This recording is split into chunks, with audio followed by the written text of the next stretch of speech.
चंद्रशेखर के दो पुत्र भैरव और बेताल। उन्होंने महात्मा कपोत ऋषि को देखा, चरणों में वंदन प्रणाम किया, आंख में आंसू थे उनके में। कहा, गुरुदेव हमारे साथ बड़ा अन्याय हुआ है, पिता ने हमें कुछ दिया नहीं। तब मुनि ने कहा, न युवाम तनयोतस्य चंद्रशेखर भूपते। अरे बेटा, तुम चंद्रशेखर के पुत्र नहीं, तारावत्याम समुत्पन्नो भवन्तु शंकरात्मजौ। तारावती के पुत्र तुम बन के आए हैं, स्वयं आत्मज तुम भोलेनाथ के। भगवान शंकर हैं तुम्हारे पिता। सद्यो जातो महावीर्यो बेताल वेच सम्मतहु भृंगी महाकाल संगु सापाद धरणि मांगतहु। तुमने अपने माता पिता के अंदर जो दोष देखा और उसका यह परिणाम यह था कि तुम धरती पर आके तुमने जन्म लिया और पिता की संपूर्ण संपदा से तुम वंचित रहे। यहां कालिका पुराण में लिखा है, जो लोग किसी के अंदर दोष देखते हैं, चाहे माता पिता है, गुरुजन है, पूज्य, देखिए किसी के अंदर यदि दोष हो तो देख ले, और दोष न होने के बाद भी उनके अंदर दोष देखा जाता है। हर क्षण हर पल दूसरों के अंदर कमियां ही देखते रहते हैं। महात्मा कपोत कहते हैं, पुत्र ऐसी संतान को परिवार खानदान का कुछ मिलता नहीं है। यहां बड़ा न्याय है, तुम पूर्व में जैसा करके आए थे उसका परिणाम तुम्हें मिला है। अब मैं तुम्हें उपाय बता देता हूं जिसमें तुम्हें एक मस्त जीवन जी सके। और बाबा जी लोग तो ऐसा ही उपाय बताते हैं जिसमें मस्ती हो, मस्त जीवन, कोई अटअट नहीं, कोई खटखट नहीं। बस यही है कि उनकी बात गले उतर जानी चाहिए। बात ही तो नहीं गले उतर पाती है। कायो वयो रत्र तैनैव नादायं तिष्ठति प्रियं गच्छतं शरणं तातं शंकरं व्रसमध्वजम्। तुम यहां से प्रस्थान कीजिएगा और तुम भगवान शंकर का ध्यान कीजिए, भगवान शिव का आह्वान कीजिए। भगवान शंकर की कृपा के बिना सब कुछ प्राप्त हो जाएगा। भैरव और बेताल को ये बात कही गई। महादेव की आराधना से ऐसी कौन सी चीज है जो न मिल पाए। जो बहुत बड़ी एक संपदा के मालिक बने हैं, कहीं न कहीं उनके ऊपर भगवान शिव की कृपा रही है। धन्यावनुग्रहीतो नो यत्त्वाह मुनिसत्तमा विज्ञापितमिदं सर्वं विरक्षुल्यं नोदितं जनो। हे मुनिवर, उनकी हम पर किस प्रकार से कृपा होगी, हम आराधना कैसे करें, वे जिस प्रकार से पूजित होकर शीघ्र हमारे ऊपर प्रसन्न हो जाएं, वह उपदेश हमें प्रदान कीजिए। हे योगीराज, आप द्वारा अनुग्रहित होकर हम धन्य धन हो गए हैं, हम कृतकृत हो गए हैं। आप इन सब गूढ़ रहस्यों का उपदेश देकर हमारे हृदय के कांटे निकाल देते तो आपकी बहुत बड़ी कृपा होती।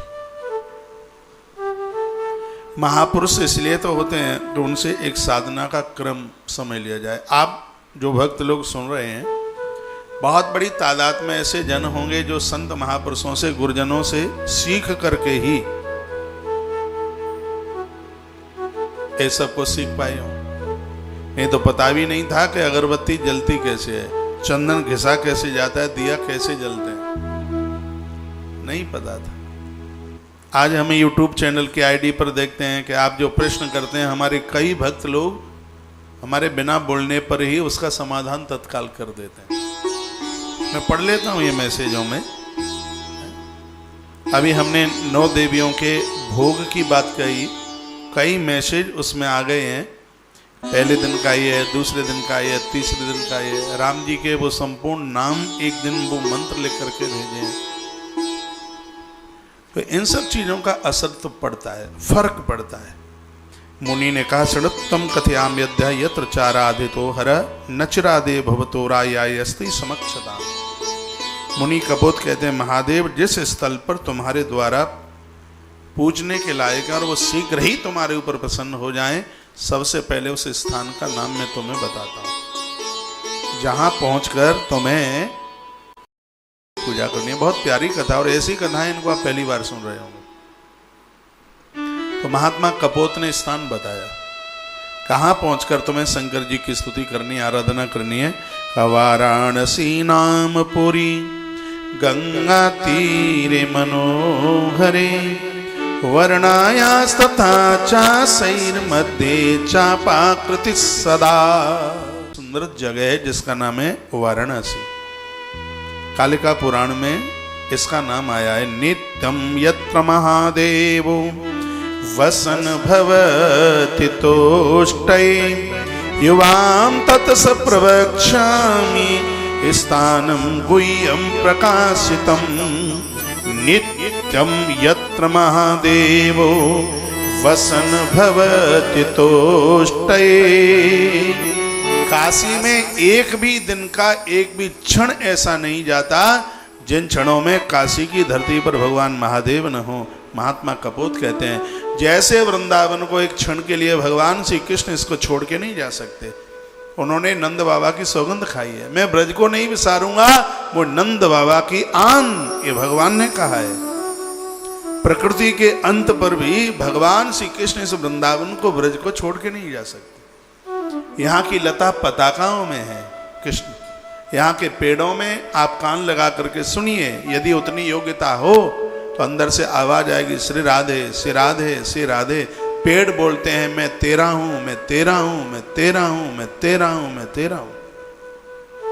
तुलसी वन आश्रम से थोड़ा सा ही आगे निकलेंगे, एक बिल्कुल ऑन रोड पर एक पेड़ है, बिल्कुल सड़क पर। यहां से थोड़ा सा चलेंगे, इसको कई बार काटने की कोशिश की, लेकिन वो अंदर से बोलता है मुझे मत काटो, मुझे मत काटो, मुझे मत काटो। अभी भी खड़ा बीच रोड पे है, एकदम सड़क पर, थोड़ी सी जगह इधर से, थोड़ी सी जगह उधर से। आश्चर्य की बात है आज तक कोई वाहन उस पेड़ में नहीं टकरा, नहीं तो उस पेड़ को हटा दिया जाता अभी तक, क्योंकि वो बीचा बीच रोड पर है। लेकिन जब भी उसको काटने की कोशिश की, उसमें से आवाज आई कि मुझे मत काटो, मुझे मत काटो, मुझे मत काटो, मुझे मत काटो। ये कौन है? ये पूर्व के ऋषि महर्षि आज भगवान की कृपा से वो श्री ब्रज के रूखड़ा बन करके खड़े हैं।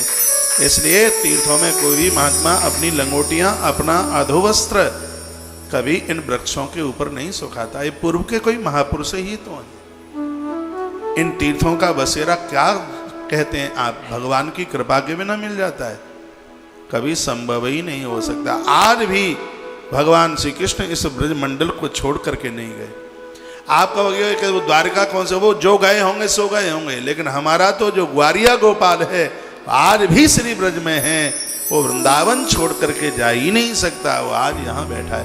उसने नंद बाबा की सौगंध खाई है, बाबा मैं ब्रज को नहीं विसारूंगा, मैं ब्रज को छोड़ करके नहीं जाऊंगा, वो यहाँ है।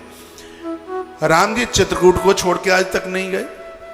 राम चित्रकूट में कल भी थे, आज भी हैं और कल भी रहेंगे।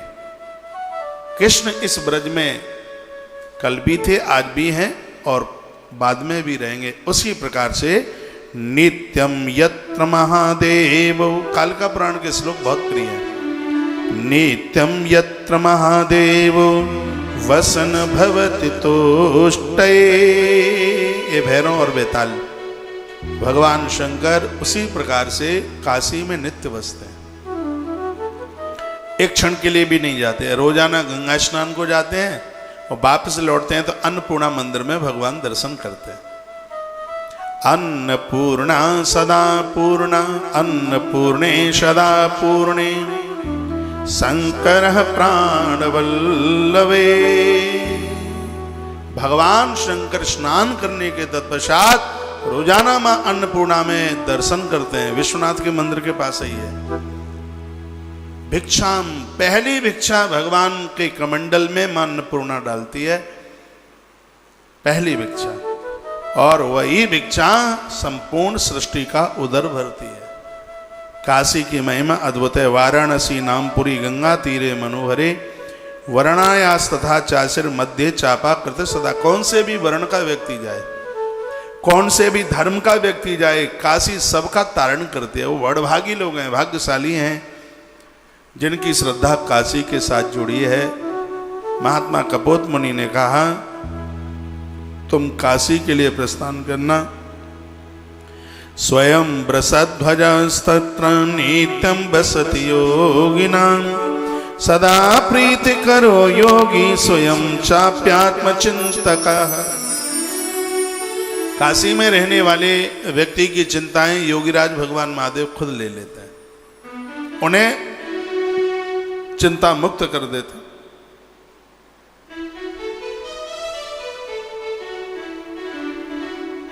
यह प्रभाव है काशीपति का। गंगा के तीर पर मनोहर काशीपुरी है। गंगा तट पर वरुण तथा अग्नि द्वारा रक्षाकृति परम मनोहर वाराणसी। देखिए काशी बिल्कुल धनुष बनी हुई है। बार भी सौगंध खाई है कि हम काशी को छोड़ के नहीं जाएंगे। ये रक्षा में खड़े हैं दोनों, भगवान वरुण देव और भगवान अग्नि देवता। ये इसकी रक्षा में खड़े हैं।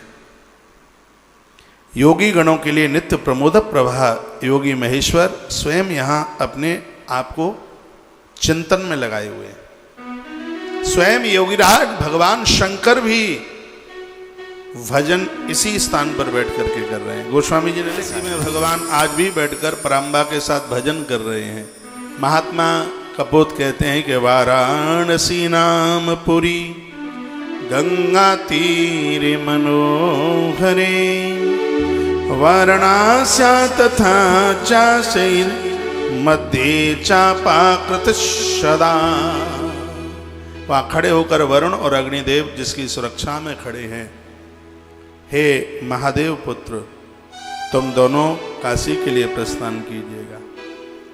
एक बड़ी सुंदर बात कही है, जिनके बहुत पुण्य होते हैं उनकी मौत काशी में होती है।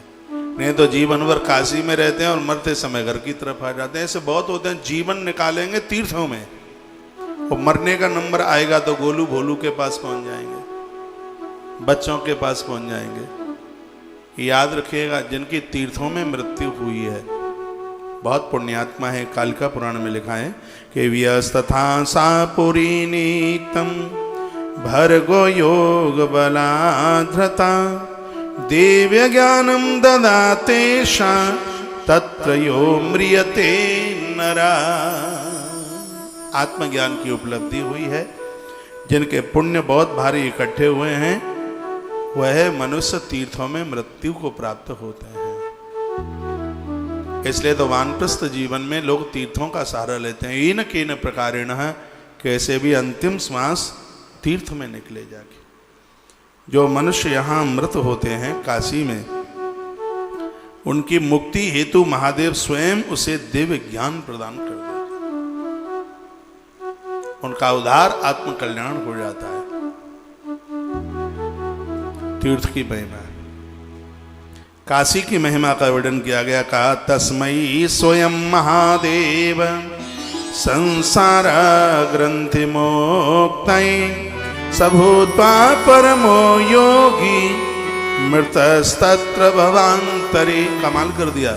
धरती पर जिसका कोई भी नहीं है, कुटुंब खानदान परिवार सबको छोड़ छाड़ करके आ गए, जो काशी में रहते हैं उनका अंतिम संस्कार महादेव करते हैं। जो वृंदावन में रहते हैं उनका अंतिम संस्कार स्वयं भगवान श्री कृष्ण भगवान गोविंद अंतिम संस्कार। तालियां कमजोर क्यों बज रही हैं? क्या बात है, भूखे हैं? सूरदास जी महाराज का अंतिम संस्कार करने के लिए स्वयं भगवान श्री कृष्ण चल करके आए। उनका कोई कुटुंब खानदान परिवार कुछ भी नहीं था। और इस महात्मा की तो कुटिया में एक मुट्ठी भुने चने भी नहीं निकले, संग्रह के नाम पर टका नहीं था। और उसका अंतिम संस्कार करने के लिए श्री ब्रज में शरीर छूटा स्वयं भगवान श्री कृष्ण चल करके आए थे। बड़ी सुंदर यहाँ बात कही है। सबूता प्रमो योगी मृतस्तत्र भवांतरे। स्वयं योगीराज भगवान शंकर काशी में मौत होने वाले व्यक्ति का अंतिम संस्कार करने के लिए स्वयं चल करके आते हैं, भले ही कौन से रूप में क्यों न चल के आए। तो जितने भी ये पके पकाए दादा दादियां आप हमें सुन रहे हैं, भगवान को प्रार्थना कीजिए, मैं भी करता हूं कि आपका अंतिम समय है वो किसी न किसी तीर्थ में निकले। यह वृद्धा अवस्था जिसको चतुर्थपन कहते हैं, ये तीर्थों में वास हो।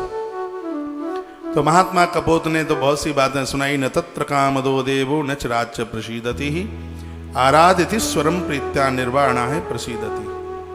यहाँ शंकर जी जल्दी प्रसन्न हो जाते हैं काशी में। हर हर महादेव शंभो काशी विश्वनाथ गंगे।